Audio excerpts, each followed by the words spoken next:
नमस्ते और स्वागत है। आज हम एक बहुत ही कह सकते हैं गहरे और प्राचीन ग्रंथ ब्रह्म पुराण के कुछ हिस्सों को समझने की कोशिश कर रहे हैं। बिल्कुल। हमारे पास जो स्रोत हैं वे इस विशाल ग्रंथ के कुछ बहुत ही महत्वपूर्ण अंश हैं जो हमें सृष्टि की रचना से लेकर जीवन के परम लक्ष्य तक ले जाते हैं। हाँ, और हमारा मकसद इसे किसी धार्मिक ग्रंथ की तरह पढ़ना नहीं है, बल्कि इसमें छुपे उस ब्लूप्रिंट को ढूंढना है जो जीवन को समझने और जीने का एक तरीका बताता है। सही कहा। हमारे स्रोत दिखाते हैं कि ये सिर्फ कथा कहानियों का संग्रह नहीं, बल्कि एक तरह की लाइफ गाइड है जो अस्तित्व के बड़े सवालों से जूझती है। बिल्कुल। तो आज हमारी पड़ताल का मिशन यही है, ब्रह्म पुराण में बताए गए सृष्टि, धर्म, कर्म और मोक्ष जैसे बड़े विचारों के पीछे के लॉजिक को समझना और ये देखना कि हजारों साल पुराना ये ज्ञान आज भी कितना मायने रखता है। तो चलिए शुरू से शुरू करते हैं। हाँ। दुनिया बनी कैसे? अच्छा, स्रोत कहते हैं कि शुरुआत में कुछ भी नहीं था सिवाय एक अनंत शून्यता के।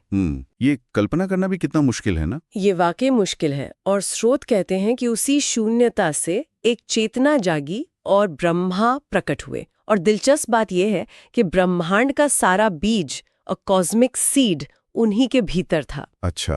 उन्होंने सिर्फ ग्रहों और तारों जैसी भौतिक चीजें नहीं बनाई, उन्होंने 5 मूल तत्व बनाए: पृथ्वी, जल, अग्नि, वायु और आकाश। ओके। और सबसे जरूरी बात, उनमें एक संतुलन, एक हार्मनी स्थापित की। अच्छा, तो ये सिर्फ एक रैंडम क्रिएशन नहीं था बल्कि एक डेलिबरेट डिजाइन था। लेकिन अगर सब कुछ शून्य से ही बना तो फिर ये धर्म, योग, तपस्या जैसे नियम और व्यवस्था कहाँ से आए? क्या ब्रह्मा ने इन्हें भी शून्य से ही बनाया?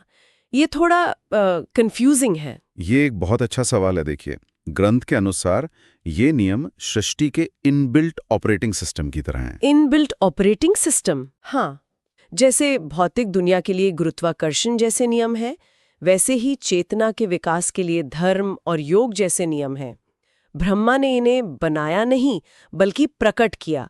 इनका उद्देश्य सिर्फ एक व्यवस्थित दुनिया चलाना नहीं था, बल्कि हर जीव को आत्मज्ञान की ओर वापस ले जाना था। ओह, उसी स्रोत की ओर जहां से सब कुछ शुरू हुआ। हाँ।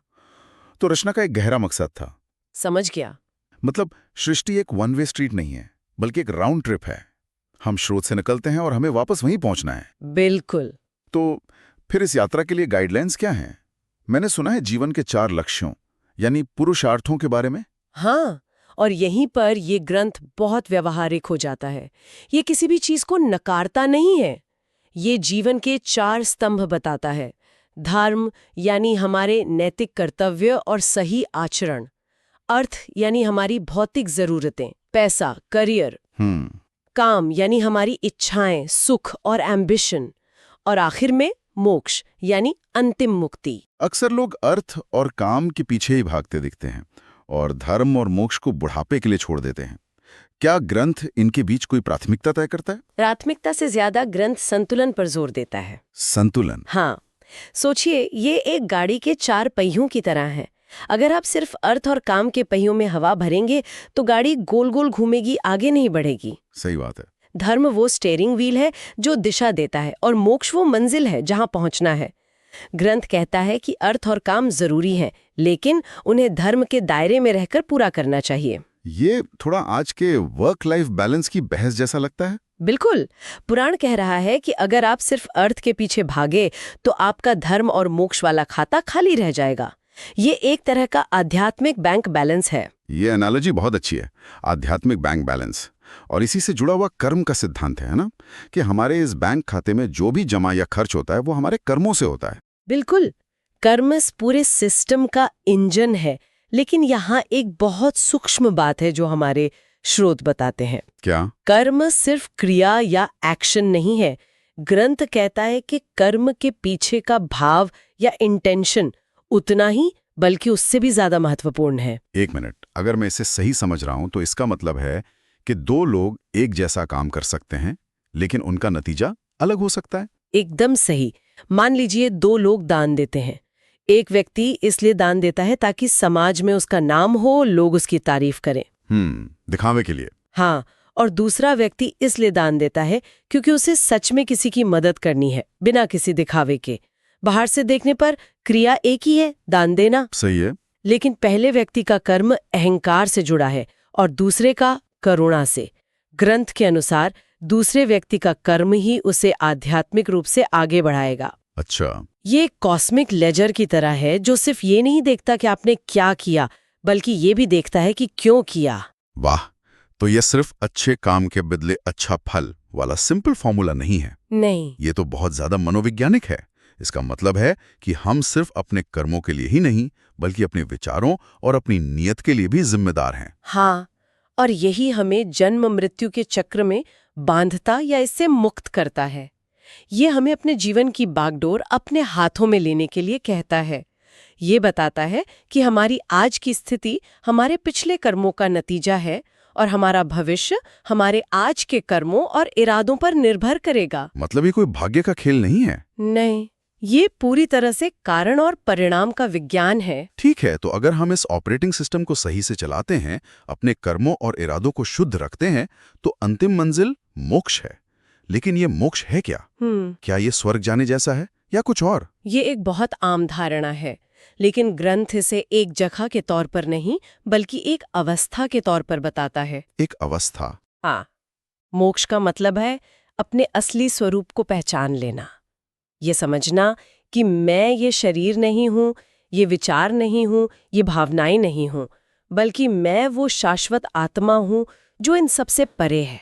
ओके। ये जन्म और मृत्यु के चक्र से, सुख दुख के उतार चढ़ाव से आजाद हो जाना है। ये सुनने में बहुत गहरा लगता है, पर इसे हासिल कैसे किया जाए? श्रोत में ज्ञान योग और भक्ति योग दोनों का जिक्र है।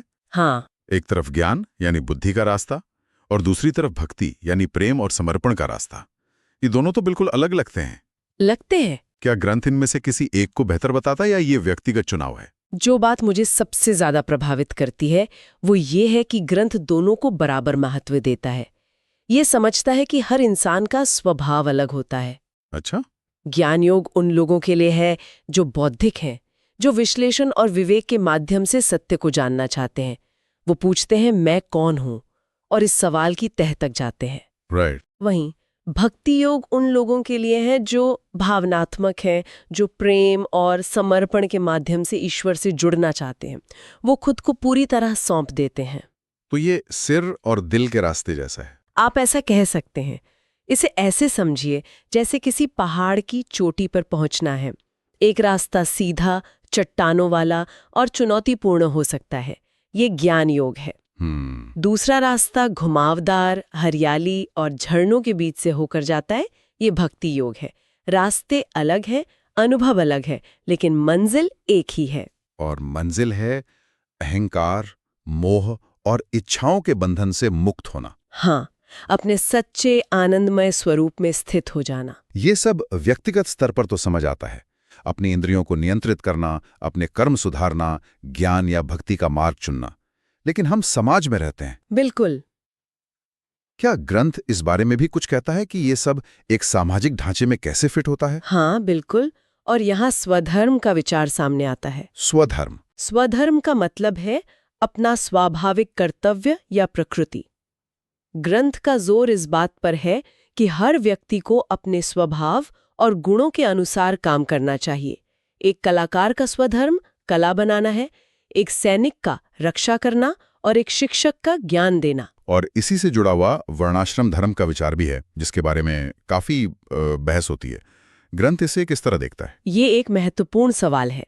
ग्रंथ में इसका जिक्र एक सामाजिक व्यवस्था के तौर पर है, जो गुणों मतलब एप्टीट्यूड और कर्म मतलब एक्शन पर आधारित थी, जन्म पर नहीं। अच्छा, जन्म पर नहीं। इसका मूल विचार एक ऐसे समाज का निर्माण करना था जहां काम का बंटवारा लोगों की स्वाभाविक क्षमताओं के आधार पर हो, ताकि समाज में संतुलन और कुशलता बनी रहे।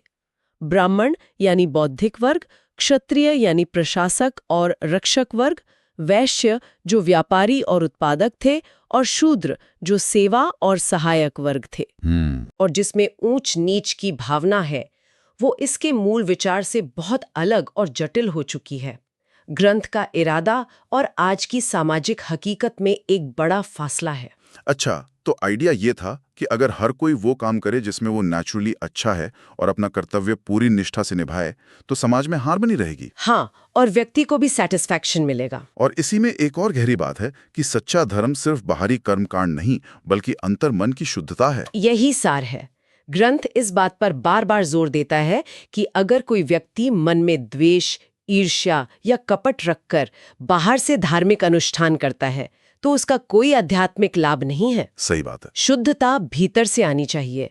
आपका मन, आपकी वाणी और आपके कर्म, जब ये तीनों एक सीध में होते हैं और सदाचार पर आधारित होते हैं, तभी आप सही मायने में धार्मिक हैं। ये सिर्फ नियमों का पालन करना नहीं है। नहीं, यह एक नैतिक और जागरूक इंसान बनना है। तो इन सभी शिक्षाओं को अगर हम आज के जीवन में उतारना चाहें, तो इसके लिए कुछ व्यावहारिक कदम क्या हो सकते हैं? स्रोत क्या सलाह देते हैं? स्रोत इसे बहुत ही सरल तरीके से सारांशित करते हैं। ये सिर्फ एक दार्शनिक ग्रंथ नहीं है, ये एक प्रैक्टिकल मैनुअल भी है। इसमें 3 मुख्य सुझाव दिए गए हैं जो आज भी उतने ही प्रासंगिक हैं। ओके, वो क्या है? पहला, अपने सभी कार्यों को समझदारी, धर्म और नैतिकता के साथ करें। यानी कुछ भी करने से पहले सोचें कि क्या ये सही है, क्या इससे किसी का अहित तो नहीं होगा। दूसरा, मन और इंद्रियों को नियंत्रित करने के लिए नियमित रूप से योग और ध्यान का अभ्यास करें। जिसे आज की भाषा में माइंडफुलनेस या इमोशनल रेगुलेशन कह सकते हैं। बिल्कुल। पुराण ये नहीं कहता कि इच्छाएं रखना गलत है, बल्कि ये सिखाता है कि इच्छाओं का गुलाम नहीं बनना है। आप कार चलाएं, कार आपको ना चलाए। और तीसरा है जीवन की चुनौतियों का सामना धैर्य और संयम से करें। जीवन में उतार चढ़ाव आएंगे ही। ग्रंथ कहता है कि उनसे भागने या परेशान होने के बजाय उन्हें एक अवसर के रूप में देखें। कैसा अवसर?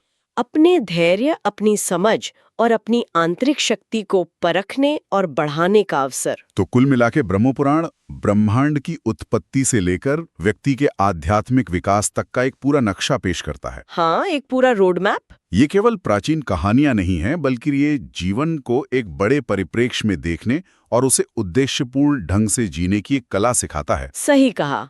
और इस पूरी चर्चा से एक विचार जो बार बार उभर कर आता है, वो ये है कि ज्ञान तभी सार्थक है जब उसे जीवन में उतारा जाए, जब वो आचरण में बदले। हाँ, सिर्फ सिद्धांतों को जान लेना काफी नहीं है, उन्हें अपने रोजमर्रा के जीवन का हिस्सा बनाना जरूरी है। सही कर्म, सच्ची भक्ति और आत्मा की समझ, यही वो कंपास है जो हमें जीवन के हर संघर्ष से पार ले जा सकता है और अंत में शाश्वत शांति तक पहुंचा सकता है। स्रोत ग्रंथ यह सुझाव देता है कि किसी व्यक्ति का जीवन उसके कर्मों, विचारों और भावनाओं की एक मिलीजुली रचना है। तो सुनने वालों के लिए एक विचार छोड़ जाते हैं। यदि कोई आज इन 3 लेंसों, अपने कर्म, अपने विचार और अपनी भावनाएं के माध्यम से अपने जीवन का विश्लेषण करे, तो उनमें से किसी एक में कौन सा एक छोटा सा बदलाव उस संतुलन और शांति की दिशा में सबसे महत्वपूर्ण प्रभाव डाल सकता है, जिसका वर्णन ये पुराण करता है।